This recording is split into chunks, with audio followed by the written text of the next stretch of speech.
Vou passar a palavra agora para a Juvândia e depois para o Augusto. É a ala da mesa que não está assim tão calma com a reforma. Vamos passar aqui agora. Boa noite a todos e todas. Parabenizar aí o Sérgio pela promoção do debate com visões divergentes, diferentes. Acho que isso é sempre importante. Agradecer aí o convite. Bom, eu vou falar um pouco em relação à reforma, um pouco da nossa vivência, a vivência da categoria bancária.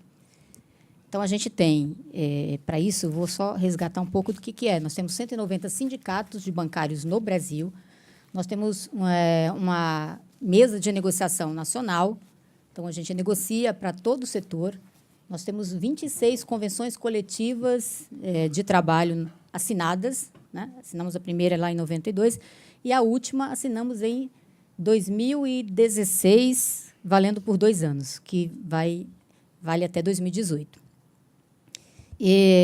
Então, a gente tem uma mesa, nós temos um comando nacional que vai para além de uma central sindical, é um comando nacional que tem várias centrais, que se organizam em torno desse comando, que negocia para 95%, 94% dos trabalhadores do setor, que são um pouco menos agora, né, um pouco menos de 500 mil, quase 490 mil trabalhadores e trabalhadoras no Brasil. A gente, além da nossa convenção coletiva, nós temos acordos coletivos, assinados com empresas, com vários bancos, com várias empresas, e temos também uma convenção coletiva, que essa não é nacional, porque nem todo mundo está nessa mesa, que é para os financiários. Mas a nossa grande... Vamos falar aqui um pouco mais da nossa convenção coletiva dos bancários. Bom, eu tive à frente aí da coordenação do Comando Nacional, juntamente com a nossa confederação, por 7 anos, 7 negociações. Inclusive, eu falo que eu fui a única presidenta que assinei o meu acordo e da próxima que entrou, nós tivemos eleição, eu saí da presidência do sindicato, mas já estava com o acordo assinado até 2018. E foi um acordo importante, foi, né, uma mudança, porque a categoria, né, e também os sindicatos, eu acho que até o lado patronal, fazia tempo que a gente defendia aqui os acordos, que a gente precisava negociar um acordo por um período maior, e a gente amadureceu e chegou a esse ponto.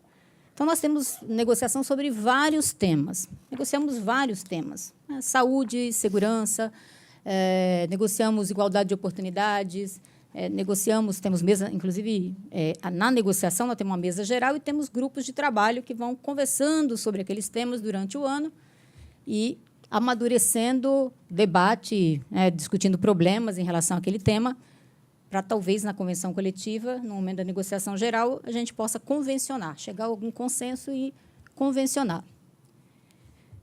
Bom, então, obviamente, com 190 sindicatos, foi difícil construir um acordo, uma convenção coletiva nacional, porque, inicialmente, como é que funcionava antes dessa convenção nacional? Nós tínhamos ajuizamento de dissídios que aconteciam nos estados, com acordos diferentes, a mesma empresa com acordos diferentes, com reajustes diferentes e, às vezes, com direitos estabelecidos lá diferentes. E aí, inclusive, tem algumas questões residuais ainda dessa época. Então, foi importante a construção de uma mesa nacional. Acho que foi importante para a gente, importante para os bancos, né? Importante para os trabalhadores e trabalhadoras bancárias do Brasil, e importante para o setor, para os bancos, importante para a sociedade, porque tem um consenso, a construção dessa negociação, o debate dos problemas, buscar os consensos, a resolução dos conflitos entre as partes, né, no nosso ponto de vista, é um grande avanço. E entendemos que esse deveria ser o caminho de uma reforma trabalhista, de uma discussão das relações de trabalho no Brasil. Tinha que passar por um debate entre as partes. Tinha que passar... e por isso que esse é um dos primeiros questionamentos que a gente faz essa reforma. Essa reforma ouviu unilateralmente uma parte. Essa reforma ouviu o governo numa negociação, né, o parlamento ali numa negociação com os empregadores, com os setores do empresariado. Então, ela não envolveu, em momento algum, os trabalhadores, sua representação, né, nesse processo de discussão. Acho que, quando a gente constrói uma lei a partir com todos os envolvidos, né, opinando, conversando, a possibilidade dessa lei ser mais eficiente, mais eficaz, mais duradoura e ter bons resultados para todo mundo é muito maior do que a forma como ela foi construída, com cada um colocando, cada setor colocando seus interesses, as suas demandas, as suas necessidades, e virando o que ela virou. E, inicialmente, ela começa com um discurso da negociação coletiva. Era esse o debate, do fortalecimento da negociação coletiva. Então, eu vou dizer, nós sempre defendemos o fortalecimento da negociação coletiva. Nós somos um setor, inclusive, que construiu a revelia da lei. Nós construímos convenção coletiva englobando todas as empresas do setor, sabendo que tem diferenças, buscando resolver, solucionar os problemas. Nós temos negociação sobre temas que não estão na lei, que não estão necessariamente na negociação, mas que elas acontecem.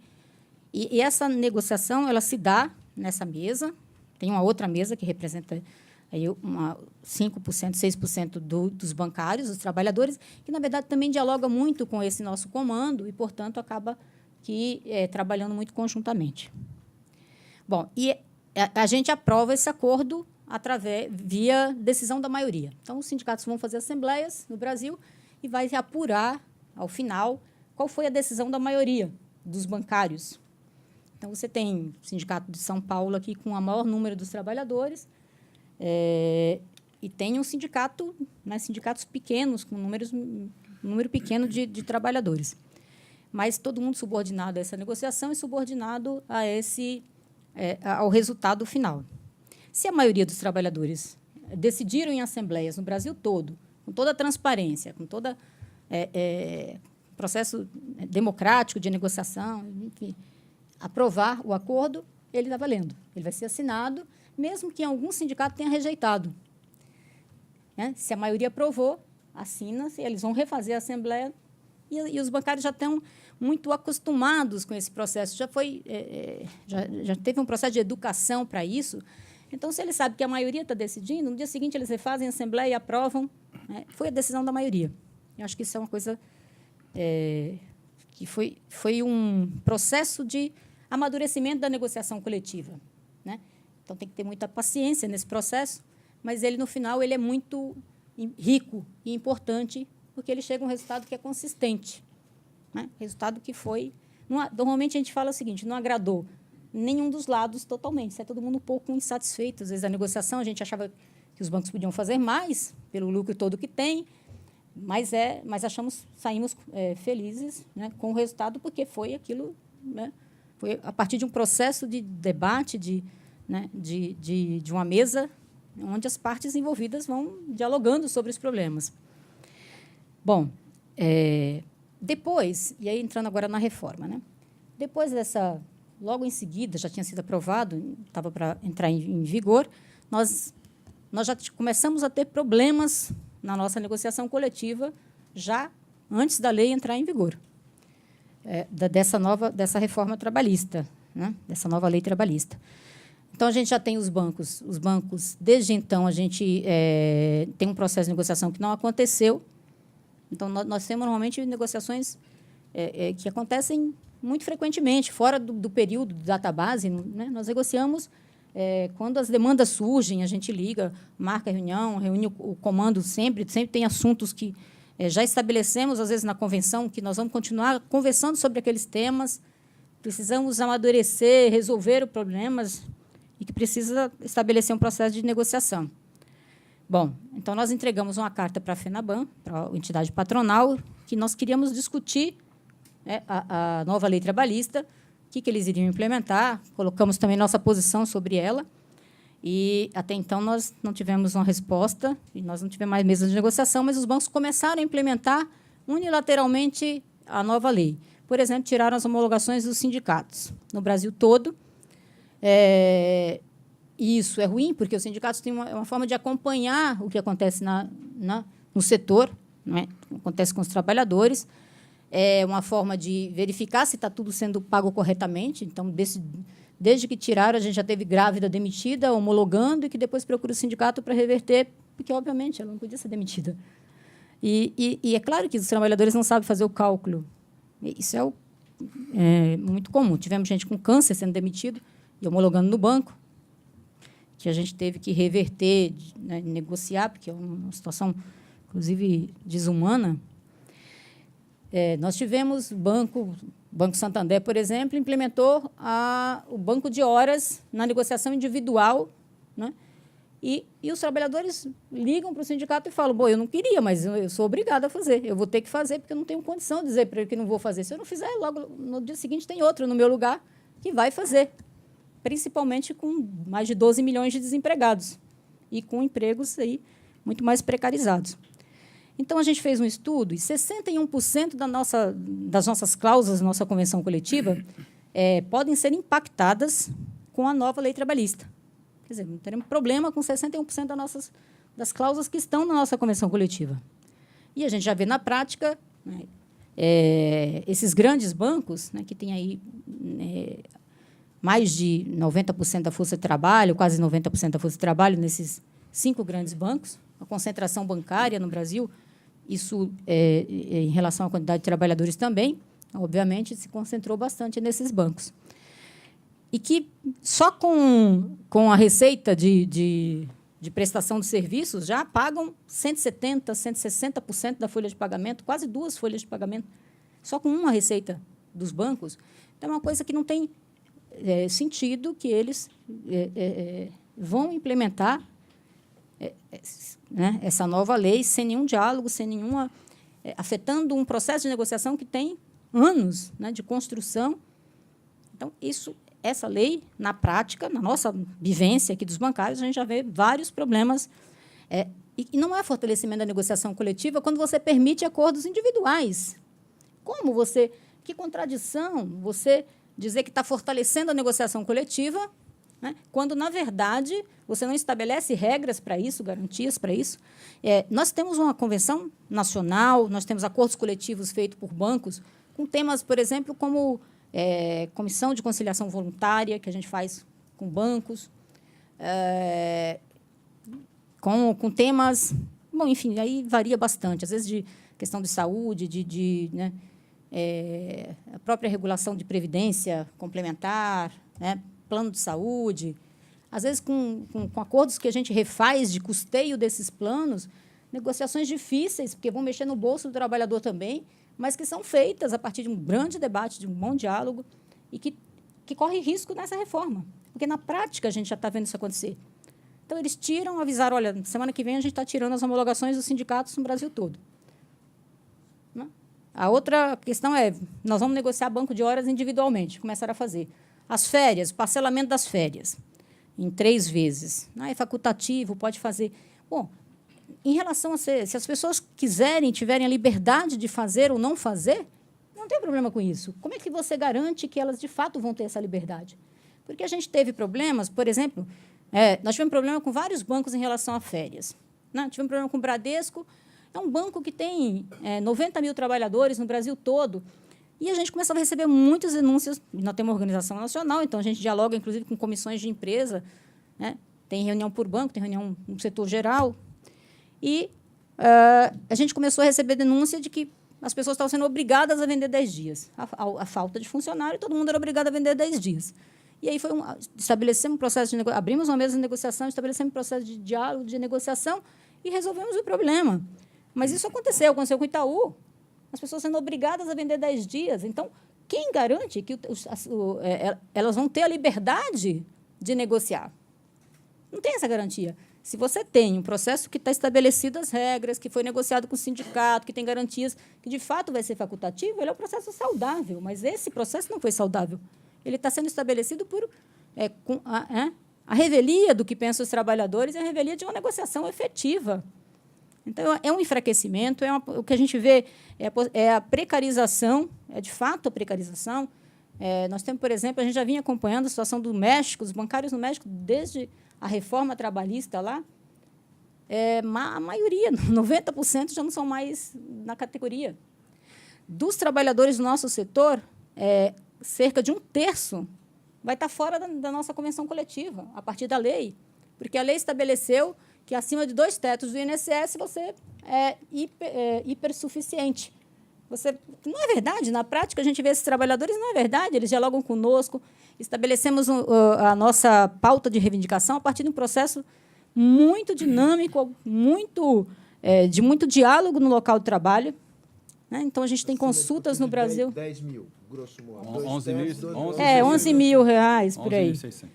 Acima disso, não terá mais direito, inclusive pode estar fora da negociação coletiva. Só aí são 90 mil trabalhadores, né, bancários no setor que estarão fora da convenção coletiva, se os bancos quiserem, porque é uma decisão deles. Né? Ou vamos para o conflito e o conflito vai dizer. Né? Então, vai aumentar a precarização? É a nossa avaliação, é o empobrecimento dos trabalhadores e é o empobrecimento da população. Porque nós fazemos um acordo coletivo que coloca no Brasil, que é um acordo nacional, coloca alguns bilhões de reais na economia, com a PLR, com a negociação da participação nos lucros e resultados, com o reajuste, com todas as conquistas, que colocam valores importantes para a economia, sabe? Que injetam recursos no Acre, recursos em Pernambuco, no Brasil todo. Os bancários recebem e consomem, né, revertem esse ganho, né, no comércio, né, pagando suas contas. Né, enfim, é um ganho que não é só dos bancários. Um acordo que traz alguns bilhões de reais no bolso do trabalhador, a partir do que foi negociado de reajuste, a partir do que foi negociado da participação nos lucros, um setor que só os 4 maiores bancos esse ano lucraram 64 bilhões de reais de lucro líquido. Né, num ano de crise, num mês de crise, que teve um aumento no que a sociedade vai pagar de taxa de tarifa bancária, de serviços bancários, é gigantesco. Uma parte dessa receita, desse lucro, desse crescimento aí de mais de 20% no lucro, vem do crescimento das receitas de prestação de serviços e tarifas bancárias. Então, ele está tirando da sociedade. A negociação coletiva, ela devolve para a sociedade, devolve para os trabalhadores. Né? Então, eu acho que tudo que foi feito, a gente aprendeu muito isso, né? A negociação não é fácil, é um processo, é uma negociação nacional que é muito importante. Né? Nós defendemos esse modelo de fortalecimento. Quando você fala em negociação coletiva, você tem que falar que tem partes que têm poder, que estão em situações equilibradas para negociar. Se elas não têm esse poder, se elas não estão nessa situação, você está falando de contrato leonino, você está falando de qualquer coisa, menos de negociação coletiva, né? De submissão, subordinação. E aí que vai vir, porque isso tem reação social. Não estou dizendo que tem reação só de sindicatos. Tem reação da sociedade, de maneira geral, porque a precarização vai trazer reação, o empobrecimento da população vai trazer consequências. É aumento da violência, enfim, é a barbárie nessas relações, é a falta de comprometimento do trabalhador com a empresa. Tudo isso são consequências. Então, nosso ponto de vista e o que a gente está vendo na prática, só no setor que já tem uma negociação forte, que tem uma relação de anos de negociação, a gente já está vendo o rompimento, né, de um comportamento, o rompimento de algo que era saudável. Né? E é saudável para a população ter um sistema financeiro que tem controle, porque ele lida com as economias, com o dinheiro do povo. Né? Ele lida com o dinheiro... E a terceirização, agora eu só queria falar uma questão aqui da terceirização, porque eu acho que a lei não traz isso, não garante a boa-fé e a transparência, não garante como paradigma para essa nova terceirização. Ela libera a terceirização geral, ela não garante que não vai ser a precarização, não ser utilizada para reduzir custos via precarização dos contratos de trabalho. Pelo contrário, ela liberou que isso aconteça como prática geral. E acontece em outros países. Ela não vai gerar emprego, como foi o discurso da reforma, era de geração de emprego. A gente também não está vendo geração de emprego. Né? No máximo que a gente pode ver ao longo do tempo, e não agora, no primeiro momento, é a geração de empregos precários, né? Sem aumento do poder de compra, sem aumento da renda. E, no primeiro momento, vai ser uma troca, uma substituição, uma troca, enfim. Então, eu, de fato, acho que a negociação coletiva é importante, mas ter entidades sindicais de trabalhadores fortes é importante também. E a lei não fez isso. Né? A lei ela tirou... em relação à sustentação financeira das entidades, nós não somos contra, e nunca fomos contra a lei por conta disso. Até porque nós não defendemos imposto sindical, nunca defendemos. Nós, os bancários, passamos quase 10 anos sem cobrar, mas nós defendemos que os trabalhadores têm que ter autonomia para dizer como é que vai sustentar a sua entidade. Se ele tem autonomia para aprovar e assinar acordo. A lei está dando autonomia para ele negociar questões individualmente e tirou a autonomia dele de definir a sua... não deu a possibilidade dele definir como é que vai sustentar a sua entidade de classe. Entendeu? E porque o deputado, se me desculpa, porque o deputado ficou zangado, se for fazer lei por conta disso, né, eu acho que nós realmente estamos com um problema aí no parlamento. Mas penso que isso tem que ser pensado, porque, de fato, o enfraquecimento da organização dos trabalhadores, a precarização, o empobrecimento dos trabalhadores não vai trazer ganhos para o Brasil. Não vai trazer ganhos para ninguém. Né? Não serão só os trabalhadores que vão perder. Acho que as empresas, acho que o país vai perder com isso.